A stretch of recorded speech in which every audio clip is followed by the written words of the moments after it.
میرے لورز بھی ہیں، میرے ہیٹرز بھی ہیں. یہ عزت اللہ کی طرف سے ہے. کسی کی ذلت ہے تو وہ اللہ کی طرف سے ہے. ان کے لیے ضرورت ہے کہ نوک نوک کہ ہم نے جو کچھ بھگتنا تھا، جو کچھ بیڈ ٹائم جو بھی ہم نے دیکھنا تھا وہ دیکھ چکے ہیں. حسن ایوب خان کے تمام دیکھنے والوں کو السلام علیکم. ناظرین، پہلی خبر، عشق عمران میں مبتلا ٹولہ دیوانوں کی طرح کراچی کے اندر جو ہے وہ لیفٹ رائٹ گھوم رہا ہے، اور اس وقت تحریک انصاف کی سوشل میڈیا ٹیم کی جو بھوک تھی اس کو مٹانے کی جد و جہد جو ہے اس نے جاری رکھے ہوئے ہے.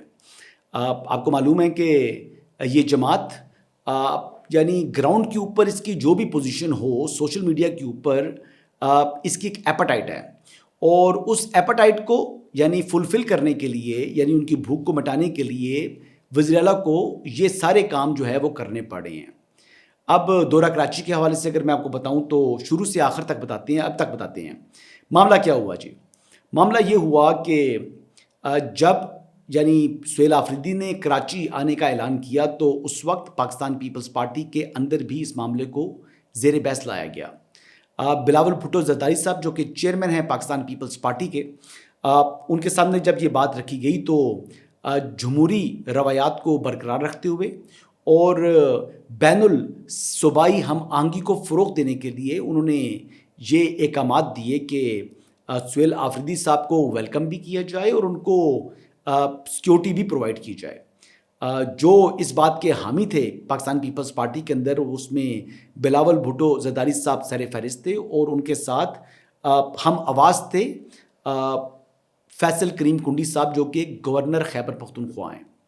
لیکن جو اس کے زیادہ حق میں نہیں تھے شروع کے اندر، کیونکہ پیپلز پارٹی ایک جمہوری جماعت ہے اور اس کے اندر یعنی اتفاق رائے کرنا ضروری نہیں ہے.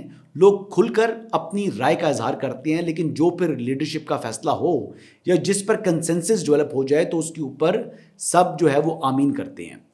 تو ہوا کچھ یوں کہ ناصر شاہ صاحب، مرتضیٰ وہاب صاحب، جو شرجیل میمن صاحب اور دیگر لوگ جو ہے وہ اس حوالے سے، ایون سعید غنی صاحب بھی اس حق میں نہیں تھے کہ پاکستان تحریک انصاف کی جو وزیر اعلیٰ آ رہے ہیں ان کو ویلکم کیا جائے، کیونکہ ان کی ایک روایت ہے، ایک ہسٹری ہے بیک سٹیپنگ کی، اور اپنے جو کمٹمنٹ ہوتی ہے اس سے مکر جاتے ہیں. بہرحال جی، بلاول صاحب کا آرڈر آ گیا تو پھر اس کے بعد یہ فیصلہ ہو چکا تھا، تو پھر سب نے اس کے اوپر یعنی آمین کیا. اب جب سہیل آفریدی صاحب آتے ہیں، سعید غنی صاحب جا کے ان کو ریسیو کرتے ہیں. ریسیو کرنے کے بعد پہلا دن جو ہے وہ سہیل آفریدی صاحب کسی ٹیلی ویژن چینل پر کہیں دکھائی نہیں دیے. پریشان ہو گئے وہ کہ ان کا جو دورہ کراچی تھا اس کی افیکٹونیس جو ہے وہ ختم ہوتی جو ہے وہ دکھائی دے رہی تھی. اچھا، جلسے کی انہوں نے این او سی دیا، پہلے ہی کہہ دیا گیا تھا کہ آپ کو جلسے کی اجازت دے دی جائے گی. اب جس رات وہ جاتے ہیں حیدرآباد، اب وہ تعریفیں بھی کر چکے تھے پیپلز پارٹی کی. اب انہیں کوئی نہ کوئی جو ہے وہ ایک محاذ کھڑا کرنا تھا. انہوں نے ایک ایسی صورتحال پیش کرنی تھی تاکہ ان کے پاس جواز ہو کہ وہ پاکستان پیپلز پارٹی کے اوپر تنقید کریں. حیدرآباد سے واپسی کے اوپر کسی قسم کی کوئی رکاوٹ اس طرح نہیں ڈالی گئی جس طرح انہوں نے پروجیکٹ کیا ہے. اچھا، ان کو جو پروجیکٹ کیا انہوں نے اس کے بعد ایک ماحول بنا دیا جی سہیل آفریدی نے کہ ہماری جان کو خطرہ ہے، ہم سنسان رستوں پر ہمیں ڈال دیا گیا ہے، اور کہتے ہیں کہ صبح میری آواز بیٹھ گئی ہے، شام کو پھر جناب وہ ریچارج ہو کر آ گئے. یعنی بیٹری ڈاؤن تھی، بیٹری ریچارج ہوگی، شاید سونے کے بعد انسان میں فرق تو پڑ جاتا ہے، لیکن اتنی بھی آواز نہیں بیٹھتی جتنی انہوں نے بٹھا لی تھی. تو آسکر کے لیے میرے خیال سے ان کا بھی نام جو ہے وہ کبھی نہ کبھی زیر غور آ سکتا ہے. بہرحال جی، ہوا یہ کہ جب انہوں نے دیکھا کہ باغ جناح کے اندر جو ہے وہ اجازت بھی مل گئی ہے، اب ہم کریں کیا. اب ان کے لیے ایشو یہ کھڑا ہو گیا، وہ کہتے ہیں جی کہ ایک دن کے اندر ہمیں شام کو اجازت دی گئی ہے، کل ہم جو ہے وہ تمام کے تمام اپنے کنٹینرز لگا کر سٹیج نہیں بنا سکتے. دے ہیڈ ملٹیپل آورس جی، ان کے پاس اچھے کئی گھنٹے تھے، اگر وہ کام کرنا چاہتے تو بڑا ایزیلی یہ کام ہو سکتا تھا. لیکن انہوں نے یعنی اپنی روایتی ہٹ درمی کو برقرار رکھتے ہوئے غیر پارلیمانی الفاظ استعمال شروع کر دیے پاکستان پیپلز پارٹی کی قیادت سے متعلق. جب اس طرح کے انہوں نے الفاظ بھی ادا کرنے شروع کیے اور یہ بھی کہا کہ ہم اب جو جلسہ کریں گے وہ روڈ پر کریں گے. اب ظاہری بات ہے باغ جناح کے اندر لائٹس لگا کر اس کو بھرنا کو خالہ جی کا گھر تھوڑی تھا، اور سہیل آفریدی کو معلوم تھا کہ اتنے بندے تو ان کے پاس ہیں نہیں. اب جتنے بھی افغانز ہیں کراچی کے اندر، آپ کو معلوم ہے ایک بڑا شہر ہے، اس کے اندر بڑے افغان اور پشتون بھی موجود ہے، تو وہاں پر 3-4 ہزار کا مجمع اکٹھا کرنا کوئی بڑی بات نہیں تھی. ایگزیجویٹ کر لوں تو 5,000 سے اوپر کا نمبر کہیں بھی سہیل آفریدی کے ساتھ نہیں آیا. اس کو 50 لاکھ کرنا چاہے تحریک انصاف تو اپنے منہ سے بولنا شروع کر دے تو کوئی ان کے منہ کے اوپر ٹیپ نہیں لگا سکتا، لیکن یا ان کے ٹویٹس کو جو ہے ہم روک نہیں سکتے، جو وہ کہنا چاہیں وہ کہہ سکتے ہیں. بٹ حقیقت یہی ہے، گراؤنڈ ریالٹی یہی ہے کہ کہیں بھی انہوں نے 5,000 کے نمبر کو بھی صحیح ٹچ نہیں کیا، لیکن مطلب ایگزیجوریٹ کر کے میں کہہ رہا ہوں 5,000 کا نمبر تھا ان کے پاس. تو 5,000 لوگوں سے کون سی اتنی بڑی جو ہے وہ تھریٹ تھا سندھ حکومت کے لیے کہ وہاں پر انہوں نے کیا طاقت کا اس طریقے سے استعمال کیا جیسے کئی دفعہ پہلے سندھ حکومت کر چکی ہے. نہ انہوں نے اس طرح کی ان کے خلاف جو ہے وہ یعنی کریک ڈاؤن کیا، نہ اس طریقے سے ان کے خلاف کی، لیکن انہوں نے جناب ان کو بولنا شروع کر دیا. اب اس سٹیج کے اوپر پیپلز پارٹی بھی ایک آکورڈ پوزیشن میں آ کے کھڑی ہوگی، کیونکہ سہیل آفریدی صاحب سے متعلق جس قیادت نے یقین دہانیاں کرائی ہوئی تھیں سندھ حکومت کو، یعنی حلیم عادل شیخ اینڈ کمپنی جو کہ سندھ چیپٹر کی پاکستان تحریک انصاف ہے، وہ تو کہیں دکھائی نہیں دیے. وہ لوگ تو ہو گئے سائڈ کے اوپر اور پھر ٹیک اوور کر لیا سہیل آفریدی، مینا آفریدی، شاہد خٹک اینڈ جو نا کیا نام ہے سلمان اکرم راجد صاحب. انہوں نے اپنا منجن بیچنا تھا، انہوں نے اپنی سوشل میڈیا کو ایک قسم کی جو ہے وہ خوراک پرووائڈ کرنی تھی، تو پھر اس لیے انہوں نے وہاں پر اچھا اپنا چورن بیچا جی. اور ان کی سوشل میڈیا ٹیم نے یا ان کے جو حمایتی سوشل میڈیا ایکٹیوسٹ ہیں یا کی بورڈ واریئرز ہیں، انہوں نے اس کو خوب خریدا بھی. اچھا، اس کے بعد یہ کہنا شروع کر دیا جی بڑی مقبول ہے، بڑے مقبول ہے. ایک بڑا سمپل سے سوال ہے، یہ تو سہیل آفریدی تھا جو کہ 3rd ٹیئر میں آتا ہے یا 2nd ٹیئر میں آتا ہے. اب یہ بتائیں کہ عمران خان کی اپنی کالز کے اوپر کتنے لوگ نکلے ہیں کراچی سے یا سندھ سے؟ اسلام آباد کے اوپر 3 مرتبہ چڑھائی کی تحریک انصاف نے، تو کیا کسی نے 2,000 بندہ بھی کراچی سے آتا ہوا دیکھا؟ کسی نے 1,000 بندہ بھی کراچی سے آتا ہوا دیکھا؟ کسی نے 500 بندہ بھی کراچی سے آتا ہوا دیکھا؟ نہیں آ سکا نا. تو یہ وہ باتیں ہیں جو کہ انگلی کے پیچھے سورج کو چھپانے کی کوشش کوئی کرنا چاہے تو سو بسم اللہ کرتے رہیں، لیکن گراؤنڈ ریالٹی یہی ہے کہ تحریک انصاف کے پلے کچھ نہیں بچا. اور میں نے رات کو ٹویٹ بھی کیا تھا کہ میں نے کہا جی چھوٹے اور بڑے جو سیاسی تھیٹر ہیں ان کو دیکھیں بھی اور ان سے انٹرٹین بھی ہو، لیکن ایک بات جو اہم ہے جو سب کو یاد رکھنی چاہیے کہ راوی اس وقت بھی چین ہی چین لکھ رہا ہے. تو یہ بات جو میں نے کی تو بڑی تکلیف ہوئی لوگوں کو، لیکن یہ گراؤنڈ ریالٹی ہے.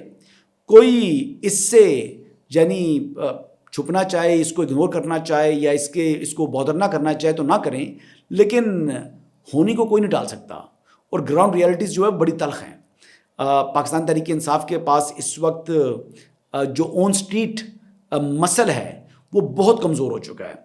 اور جس طریقے سے یہ بتانا چاہ رہے ہیں کہ جی ایک نیا کراؤڈ پولر مل گیا ہے پاکستان تحریک انصاف کو، تو میں چاہوں گا کہ بہت اچھی بات ہے جی، آپ کو مبارک ہو.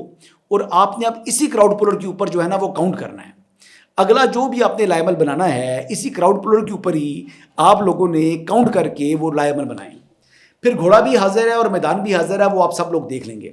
بہرحال جی پیپلز پارٹی کے لیے آکورڈ پوزیشن اس لیے بنی کہ جس طریقے سے پی ٹی آئی کی سوشل میڈیا ٹیم نے ڈومینیٹ کیا پیپلز پارٹی کو، یعنی جو جتنے بھی سوشل پلیٹ فارمز ہیں اس کے اوپر اس کو کاؤنٹر کرنے کی کیپیسٹی نہیں تھی پاکستان پیپلز پارٹی پارلیمنٹیرینز کے پاس. اور ویسے بھی ان کو زیادہ فرق اس لیے نہیں پڑتا پیپلز پارٹی کو کہ ان کی جو ووٹ بینک ہے وہ انٹیکٹ ہے، اور وہ ایک نہیں یعنی ایک ٹرم کا جو ووٹ بینک نہیں ہے، وہ اب دہائیاں ہو چکی ہیں. ذوالفقار علی بھٹو سے لے کر آج تک وہ پیپلز پارٹی کا ووٹ بینک جو ہے نا وہ آج تک انٹیکٹ ہے. نسل در نسل یہ تیسری نسل آ چکی ہے جو کہ پیپلز پارٹی کے ساتھ وہ ووٹ بینک وفا کر رہا ہے. تو پیپلز پارٹی کی صحت پر اتنا اثر نہیں پڑتا، لیکن ایک پرسیپشن کی حد تک فرق پڑتا ہے جی. اچھا جی آگے بڑھتے ہیں جی. اگلی خبر کہ پنجاب فرانسک لیبارٹری ہے، اس کی رپورٹ آ گئی ہے. یہ بنیادی طور کے اوپر خیبر پختونخوا پولیس کی جانب سے یہ جو تصاویر اور ویڈیوز بھیجی گئی تھی، اور ان کی فرانسک کرنے کے بعد جو شخص اس میں یعنی سب سے اہم بات ہے کہ 9 مئی کے اندر اب ان مقدمات کے اندر شامل ہونے جا رہا ہے، اس کا نام ہے سہیل آفریدی، وزیر اعلیٰ خیبر پختونخوا. اب سہیل آفریدی صاحب کے لیے پہلا تو المیہ یہ ہے کہ خیبر پختونخوا کے اندر ایک بھی فرانسک لیبارٹری موجود نہیں ہے جو کہ فرانسک کر سکے. اور یہاں پر جناب ہمیں بتایا جاتا ہے، قصیدے پڑھے جاتے ہیں کہ جناب خیبر پختونخوا جو ہے وہ 13 سال کا اقتدار ہے، ترقی کی منازل جو ہے وہ طے کر چکا ہے. مطلب یہی ایک بہت بڑا جو ہے وہ منہ پر چپیڑ ہے پاکستان تحریک انصاف کی کہ یعنی 13واں سال ان کا جا رہا ہے حکومت کا اور آج تک ایک بھی لیبارٹری فرانسک کی ان کے پاس موجود نہیں ہے. کوئی بھی کرائم ہوتا ہے تو پنجاب فرانسک لیبارٹری کو ارسال کیا جاتا ہے. یہ ہے گراؤنڈ ریالٹی، یہ ہے ریالٹی چیک. اگر اس کے باوجود کوئی اس سے نظریں چرانا چاہے یا اس کو اگنور کرنا چاہے تو ان کی اپنی مرضی ہے، بٹ حقیقت یہی ہے. اور سہیل آفریدی صاحب اکیلے نہیں ہیں جی، تیمور جھگڑا صاحب کا نام بھی ہے، کامران بنگش صاحب بھی بیچ میں آ رہے ہیں اور دیگر لوگ ہیں. تو 9 مئی کا جو معاملہ ہے جی، اب کچھ لوگ اس سے متعلق بات کر رہے تھے کہ جناب یہ 3 سال کے بعد یہ فرانسک کروانے کی کیوں ضرورت پیش آئی. تو جواب اس کا یہ ہے کہ 3 سال بعد نہیں، 300 سال کے بعد بھی جو کرمنل کیس ہوتا ہے وہ ٹائم بارڈ نہیں ہوتا، وہ زائد المیعاد نہیں ہوتا. لہٰذا یہ بات جو تجزیہ کار یہ بات کر رہے ہیں وہ بیسکلی ڈس آنیسٹ اسٹیٹمنٹ دیتے ہیں اور قانون کی کوئی زائد المیعاد ہونے کی قدغن موجود نہیں ہے فوجداری مقدمات کے اندر. اور یہ تو دہشت گردی کی دفعات پر مشتمل جو ہے یہ مقدمات ہیں. اور سب سے ایک انٹرسٹنگ بات یہ ہے کہ جو ویڈیو جس کا فرانسک کرایا گیا، جو تصاویر جن کا فرانسک کرایا گیا، یہ مختلف تو تحریک انصاف کے اپنے لوگوں نے ہی اپنے ہی تحریک انصاف کے اکاؤنٹ سے شیئر کی ہوئی تھی اپنی سیلف پروجیکشن کے لیے، اپنے آپ کو زیادہ لائلس جو ہے وہ ثابت کرنے کے لیے. کیونکہ یہاں پر جو لائلٹی کا ٹیسٹ ہوتا ہے تحریک انصاف کا، یا کوئی کون لائل ہے کون نہیں ہے، یہ فیصلہ قیادت سے زیادہ تحریک انصاف کی سوشل میڈیا ٹیم کرتی ہے. تو یہ کی بورڈ واریئرز جو کہ میں بھی گھر میں ان کو اپنے گھر والے دوسرے وقت کا جو ہے وہ کھانا نہ پوچھتے ہوں، لیکن ان کے اوپر جو ہے انہوں نے اپنی جو سیاسی فیصلے جو ہیں وہ ان کا انحصار کرتے ہیں اور سیاسی فیصلے بھی ان کے اوپر چھوڑے ہوئے ہیں. اب یہ جب گراؤنڈ ریالٹیز آپ کے سامنے ہوں تو پھر اس جماعت سے متعلق آپ کو کیا آپ امید کر سکتے ہیں کہ وہ ملک کی تعمیر و ترقی کے اندر اپنا رول پلے کر سکتی ہے. میں تو یہی کہوں گا کہ یہ بڑا انفارچونیٹ ہے جی. وہ بچے جو کہ شاید سیاسی طور پر نابالغ ہیں، جن کو جو جذبات میں زیادہ اور عقل سے کم سوچتے ہیں، اگر انہوں نے پاکستان تحریک انصاف کے سیاسی فیصلے کرنے ہیں تو پھر اس جماعت کا اللہ ہی حافظ ہے. اچھا، ایک امپورٹنٹ بات یہ ہے جی سہیل آفریدی سے متعلق کہ سہیل آفریدی صاحب نے پھر کہا جی کہ کیا شواہد ہیں کہ افغانستان جو ہے وہ پاکستان کے اندر دہشت گردی میں ملوث ہے. یہ بات کرنا انتہائی نامناسب تھا. سہیل آفریدی صاحب نے میرا خیال ہے کہ DGI کی پریس کانفرنس نہیں سنی، نہیں دیکھی. ظاہری بات ہے 3 گھنٹے سے زائد کی پریس کانفرنس تھی تو باتیں بھی ان میں خاصی ان کی عزت افزائی ہو رہی تھی، تو کہاں سنی ہوگی، بند کر دیا ہوگا. لیکن اگر دیکھ لیتے یا ان کی کوئی ٹیم ان کو جو ان کی میڈیا ٹیم ہے وہ بتا دیتی کہ DGI نے اپنی پریس کانفرنس کے اندر وہ تمام ویژول ایویڈنس دی ہیں کہ کس طریقے سے افغان باشندوں پر مشتمل تشکیلیں پاکستان کے اندر داخل ہوتی ہیں، کس طریقے سے افغان نیشنلز کو وانا کے اندر اور مختلف جگہوں کے اوپر جہنم واصل کیا گیا، جو کہ پاکستان کے اندر آ کے دہشت گردی کر رہے تھے. لیکن سہیل آفریدی کا یہ بیان دینا، اس کے 2 مقاصد تھے جی. ایک تو ان کا فائنینشیل انٹرسٹ کپلڈ ہے دہشت گردی کے ساتھ، کیونکہ پولیٹیکل کرمنل ٹیرر نیکسس اس سے اکانومی چلتی ہے جی. یہ ضلع خیبر اور تیرا کے علاقے کے اندر، اور کچھ اسمگلرز کی جو ہے وہ چاندی ہوتی ہے، ان کے انٹرسٹ کپلڈز ہیں افغان طالبان کے ساتھ اور تحریک طالبان پاکستان جنہیں ہم فتن الخوارج کہتے ہیں ان کے ساتھ. تو لہٰذا انہوں نے اسی بات کے ساتھ جو ہے وہ ہم آواز ہوئے ہیں. ایک بات تو یہ ہے، اور دوسری اہم بات یہ ہے کہ وہ جواز فراہم کرتے ہیں دہشت گردی کو. یہ شواہد جو آلریڈی قوم کے سامنے، دنیا کے سامنے رکھ دیے گئے ہیں. جب آپ یہ دیکھ لیں کہ نیبرنگ کنٹریز بھی افغان طالبان کے اوپر کرٹیسائز کر رہے ہیں، UN کے لیول سے کرٹیسزم آ رہا ہے، یورپین کنٹریز کرٹیسائز کر رہے ہیں، یہاں تک کہ ایران کے اندر یہ پرسوں جو ہے وہ پکڑے گئے ہیں درجنوں جو افغانز تھے جو وہاں کو جو ڈی سٹیبلائز کر رہے تھے ایران کو، اور وہاں پر اسلحے کے ساتھ وہ گرفتار ہوئے ہیں جو ان مظاہرین کے اندر شامل تھے. تو اور کون سے شواہد ہیں جی کہ یہ کہنا سہیل آفریدی کا کہ باقی کسی نیبر کو مسئلہ نہیں ہے. یہ تو